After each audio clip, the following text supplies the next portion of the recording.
Johnny Dollar. Jack Price. Well, how come, Jackson? What do you mean? Things getting slow down there in Corpus Christi? I haven't heard from you in nearly a month. Well, that makes you mad? Sure it does, because you're one of the few insurance agents in this country who's sucker enough to pile a nice extra fee on top of my expense account whenever I handle a case for you. Oh, I am, huh? Sure, and I love you dearly for it. Not this time, Johnny. Oh?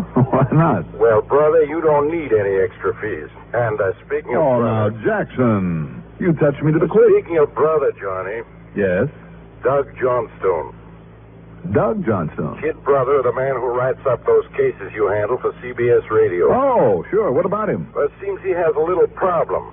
Of course, if you won't come down here unless you can pick up some ridiculous extra fee, even though Doug has suffered considerable loss already. Jackson, what's it all about? Just don't worry about it, Johnny. We'll somehow... Jackson? Somehow, I'll get hold of somebody who really cares about the misfortunes of his old friends. I'll find somebody. You do, and I'll break your neck.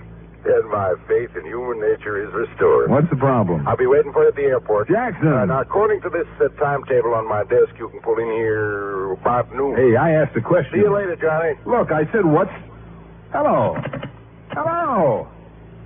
Oh, okay, Stinky. I'll be there.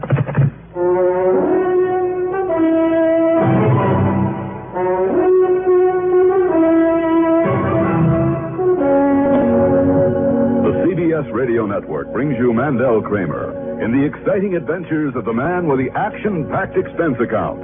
America's fabulous freelance insurance investigator, Yours truly, Johnny Dollar.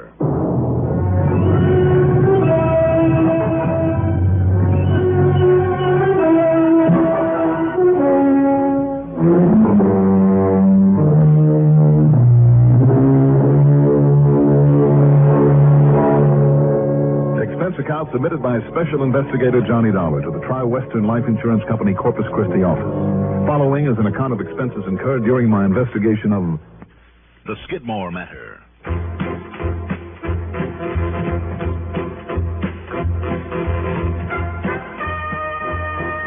Expense account item 1, $10.12, plane fare to New York. Item 2, $114.02 for the rest of the trip. As promised, Jack Price was waiting at the Corpus Christi Municipal Airport. He picked up my luggage, led the way out to a car at the curb, threw the stuff into the back, and... That's one of those rental jobs, Johnny. Oh? How come? Because you're going over to the little town of Skidmore. Hop in. That's where Doug Johnstone is? What's happened to him? To Doug? Nothing. Well, you told me over the phone. Well, he's happily running that home for old folks, the Heart, doing a bang-up job of it.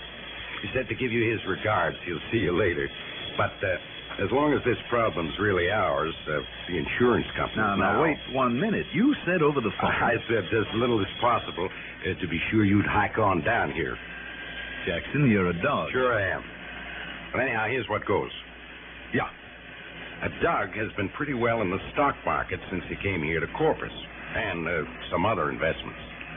Didn't he go for some oil properties, too, somewhere in these parts? Yeah, and a lot of other things, including a smart buy of heavy machinery and parts for it, mostly tractors, bulldozers, graders, that kind of equipment. Mm-hmm. Stuff that's used around the oil fields and for road building. No, good for him. It was. What? Until he began losing some of it. Losing it? Well, that is... I heard of a man losing a bass drum once, but isn't losing a bulldozer a little ridiculous? Oh, you know what I mean. Somebody's been stealing a lot of those big parts from out of the big, warehouse, I guess you'd call it, that he rents over by the little town of Skidmore. And because of the insurance, every piece of equipment gets taken, we have to pay for it. Where is Skidmore? North and west of here, about 60 miles. There's a map with the route marked out for you there on the seat. So if you want to hire yourself over to Skidmore... Jackson? Yeah? Well, tell me, hasn't Doug some kind of a guard or a watchman, looking over the stuff? He has now. What about the police? Have you any idea how big a place Skidmore is? Or I should say, isn't? No. Just follow the route on this map, and you can't miss it. Okay. And the old watchman will be glad to help, I'm sure. What's his name, by the way? Joe Hernandez. All right, Jackson. I'll be in touch.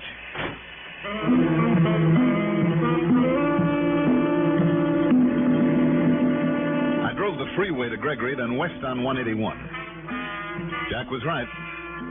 The actual town of Skidmore wasn't much more than a crossroads. South of it, on the road to Timon, I found the sprawling warehouse that he mentioned. As I pulled up in front of it, the door of a nearby tool shed opened quickly, and out came a man about, maybe 4 feet 10, I'd say, and perhaps 100 pounds, wringing wet. His deeply wrinkled face as brown as a proverbial berry. Atop it was an oversized, beat-up old sombrero. Then as I shouted toward him, from somewhere under his ragged shirt, he pulled out the biggest old-fashioned six-gun that I had seen in years. You do not come any closer, senor. I guess not, if you're going to wave that thing in my face. Who are you? What do you want? I'm looking for a man by the name of Joe Hernandez. Huh? My name is Dollar. Juanito Dollar, the famous what you call the investigate? You are Senor Dollar? That's right, Johnny Dollar. Now, would you mind putting down that... Juanito. Senor Price from the insurance, he say he would come. Permit me to introduce myself. I am Jose Elguera de Santiago, McPherson, Julio Hernandez. At the service, senor. Would you like to start that over again? Jose Elguera de Santiago, McPherson, Julio Hernandez. Oh, did I hear the McPherson thrown in there somewhere along the line? See? He's the most very honorable name of my most very honorable what you call ancestor. Oh, I'm sure he was. Oh, see, but there was no need for you to come here, senor. No? With me, Jose Elguera de Santiago, McPherson, Julio Hernandez on the job. The Senor Johnson will lose no more of his fine equipment. This I guarantee. Oh, you do? 24 hours a day. I'm here now, and with this, my 45 pistola, nobody would dare to challenge me, not me, Jose Elguera. Yes, Julio Hernandez, yes. Well, So you may lead now, senor, with the most very peace of mind. I bid you adios. Now, just wait a minute, Jose. See? Do you mean to say that since you've come on the job, there has been no more stuff taken out of this place? Only the one, what you call skip loaded. The skip loader? That is all. Oh, that's all, huh? Maybe $10,000 or $15,000 worth. Huh? No wonder Jack Price seems to think you need some help. Well, senor, I have it now. What kind of help? Oh, you see? The pistola. Look. Holy... What's the matter with you? Did you see what you've done with that cannon? You knocked the side window out of my car. I am sorry, senor, but you see what I mean. Now I have this. Look, just tuck that back into your shirt, huh? I see, of course. But everything is safe now. You may go now. There is nothing to worry about. Nothing. You know something, Jose? I think that's a matter of opinion.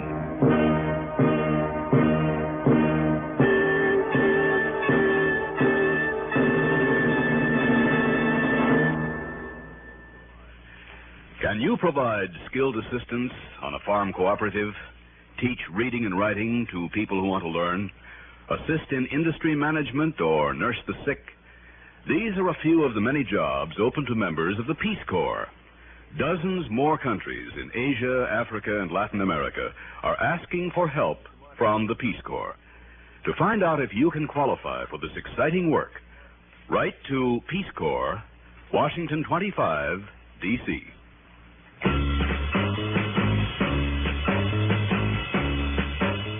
Before showing me through the huge windowless warehouse, Jose introduced me to his wife, Carmela, who was living there with him in this kind of tool shed.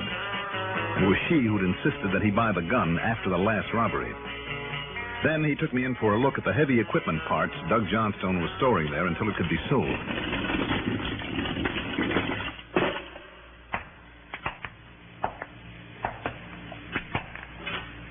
Can't you wait, senor, while I turn on the light? Buena. You see? Wow. I don't blame Doug for wanting this stuff protected. See? And that is why he select me, Jose Elguera de Santiago. I'm sure. Not only tractors, graders, bulldozers, power shovels, skip loaders. Enough spare parts here to sink a ship. See, and I, Jose Elguera de Santiago. A couple of $100,000 worth. And like I say, that is the reason Senor Johnson has selected me, Jose Elguera de Santiago. Yes, okay. All right, Jose. Now, tell me, when did you say the last robbery was? The night before last, right after the day of the wedding, senor. What wedding? Fernando Ignacio Porfirio Ortiz. My 32nd, what do you call it, cousin? Cousin? And the party I make here in the Vina. Oh, the Vina. Ah, Senor Dollar, Ronnie, you should have been here. Ah, so that's it. Huh? By the time you and your wife got to bed that night, Jose, you were boiled to the ears. Senor? How else could you have slept through somebody moving this kind of stuff out here? Look, Jose, I don't know who picked you for this job or why. This cousin I tell you about, Fernando Ortiz, he gave me what you call the recommend to the Senor Johnston. No, he didn't. Because he know all about these things, his equipment. This 32nd cousin of yours? See? What's he do for a living? He's operate this kind of machine. What? And sometimes he's fix it up in his shop in the town of Tres Rios. What you call Three Rivers. You mean that he operates and repairs this kind of stuff in his own shop? He's a very smart hombre. My 32nd cousin. I'll bet he is. No wonder he recommended you for the job. Senor? So why Doug Johnstone would fall for anything so obvious. Okay, Jose. See? I'm going back to Corpus Christi to see Mr. Johnstone at the hearth. Bueno. And you said to him that I, Jose... Jose. Huh? You and your wife had better pack up to leave. To leave? Senor? Because after I talk with him, I suspect there'll be some changes made around here. Juanito, you mean... I'm sorry, Jose. I'll see you later.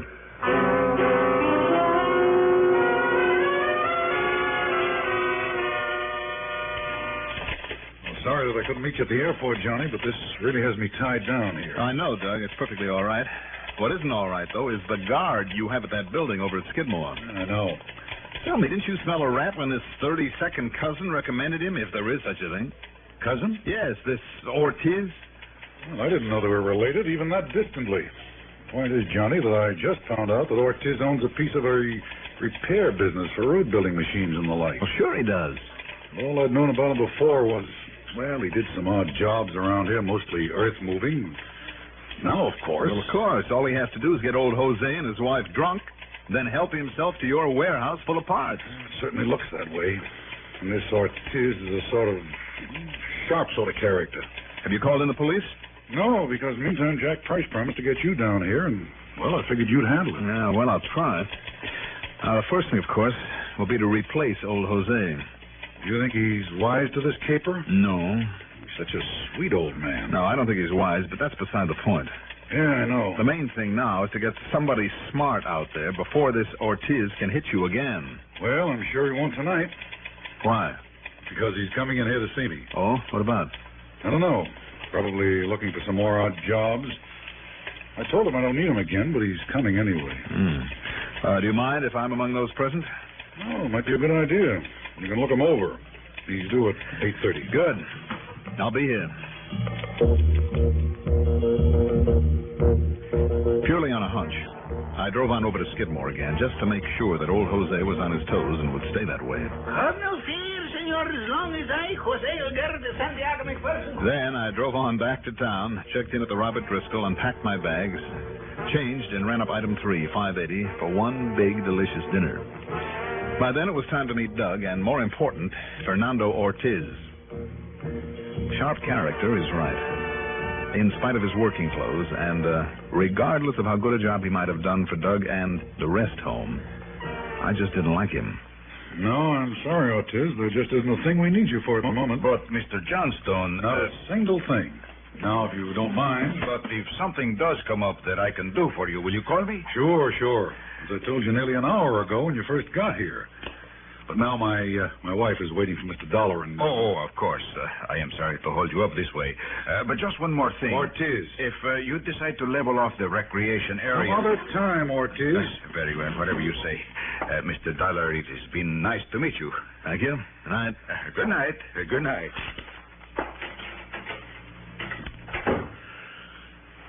Well, Johnny, what do you think? I don't know, this visit tonight. The way he kept thinking of just one more thing to discuss. Almost as though he was stalling. I got that feeling, too. But why? In the first place, Doug, he didn't seem a bit surprised to see me here. I know. He arrived at 8:30 on the nose. It is now 9:02. What are you thinking of? His real reason for coming here, for the stalling around. Oh, excuse me. Hello? Oh, yes, Jackson. Sure he is. For you. Oh, thanks. Johnny Dollar. Oh, Johnny, Jack Price. Thank goodness I finally ran you down. Oh, yes, Jack. I'll meet you there right away. We're going over to Skidmore at the warehouse. Why, what's happened? That poor old man, Jose. Yes? Somebody just murdered him. Ortiz. I'll be right over, Johnny. Bye. Wait a minute, Jackson. Yeah? Just murdered, did you say? When? What time? Well, according to his wife, it was 8:25, 8:30. That's too late. Well, what? That's when he was here with us. Well, Jose? No, Ortiz. Ortiz? What do you mean? I mean that he couldn't have. Johnny, Doggone it, I think he did. will you make some sense? Come on over, Jackson. We'll be waiting for you.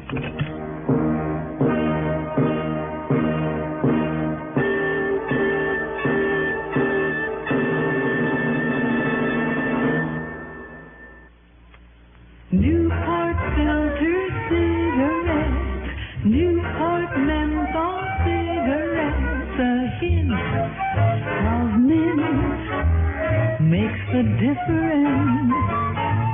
So fresh that you know the difference. Funny thing how you can hear a tune 100 times and never hear the words, and then boom, you know what the tune's saying. It's like that with Newport filter cigarettes. That special combination of good, rich tobacco flavor, the right amount of menthol, and just a hint of mint makes a difference a man can notice because it freshens up his taste. No wonder Newport's more refreshing to begin with, more refreshing all the way. It's so refreshing while you're smoking Newport filter cigarettes, Newport filter cigarettes, Newport.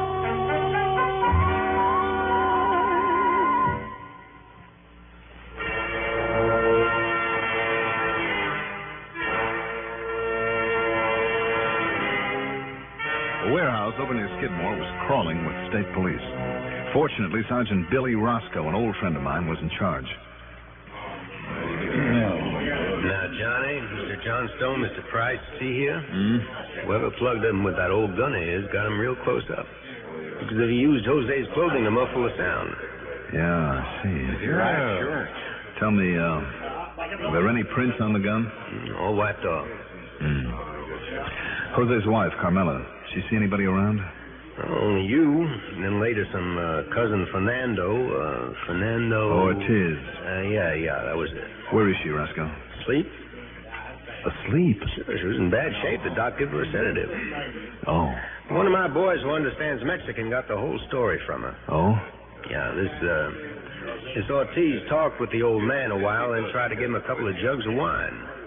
But Jose wouldn't have it, chased him away. What time was that, do you know? Around 5 o'clock, she said, just before supper. But now about this Ortiz. Tell me just what happened, Roscoe. Well, when they had supper, then the old man said he was going to the house. He was a watchman. Yes, I know. And after a while, she got a phone call from Ortiz. What time was that? Exactly 8:25. You're sure of that time? Oh, only because he asked her the time. And that clock of hers in the shack is right. You happen to know what he said to her? Said to get Jose to the phone. She told him Jose was out around the warehouse, but she'd come out and get him. 8:25. Yeah, so she came on over here to the big sliding door, the one Mr. Price is looking at. Jose always came in by it. Yeah? And she started pushing it open. Bang, she heard the shot. Well, then, Johnny, Yes, Doug? it couldn't have been Ortiz. Well, why, Mr. Johnstone? Well, because he met us at my office in Corpus at exactly 8:30.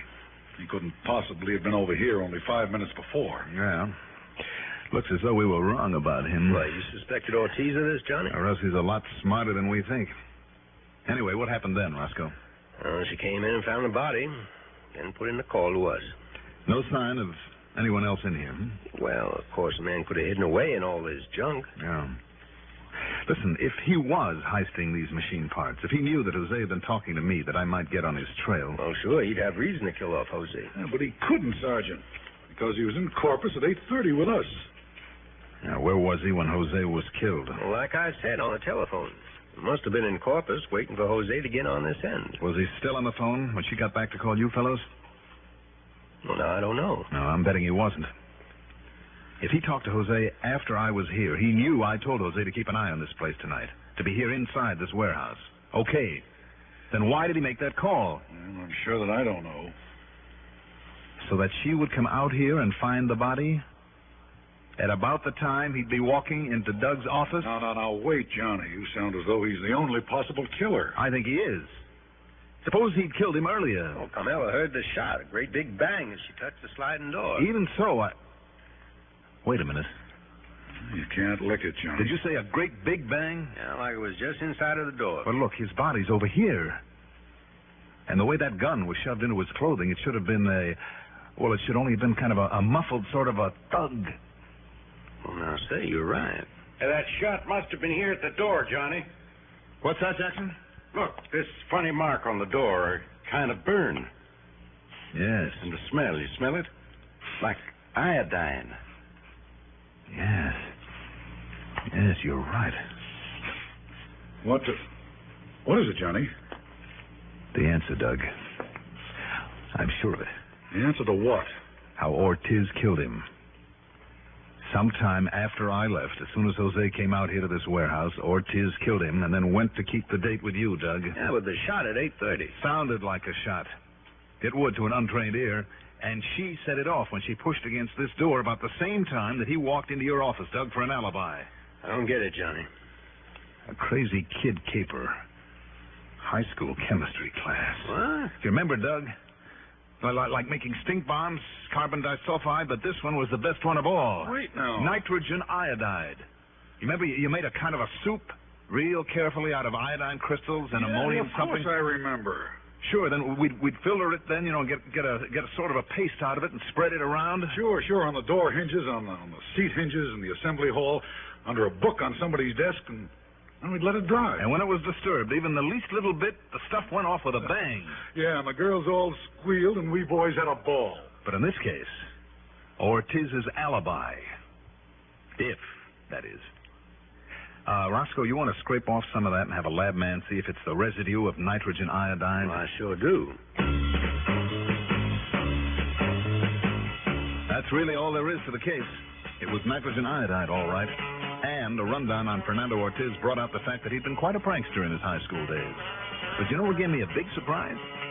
The way that he made a full confession after I told him exactly how he'd set up his alibi. Expense account total? $276.28. Yours truly, Johnny Dollar.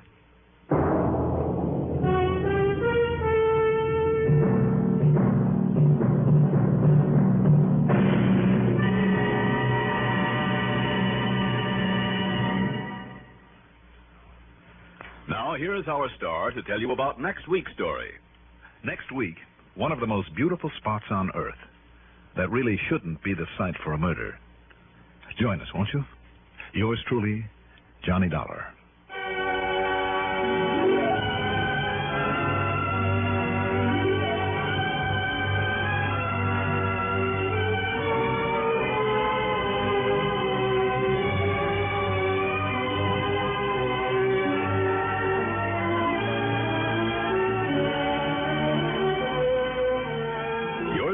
Johnny Dollar is written by Jack Johnstone, produced and directed by Bruno Zerato Jr., music supervision by Ethel Huber, sound patterns by Joseph Cabibbo. Johnny Dollar is played by Mandel Kramer. Featured in our cast were Santos Ortega as Jose Hernandez, Maurice Tarplin as Jack Price, Richard Keith as Doug Johnstone, Ralph Camargo as Ortiz, and also heard were Bill Lipton and Sam Raskin. Be sure to join us next week, same time, same station, for another exciting story of yours truly, Johnny Dollar. This is Gaylord Avery.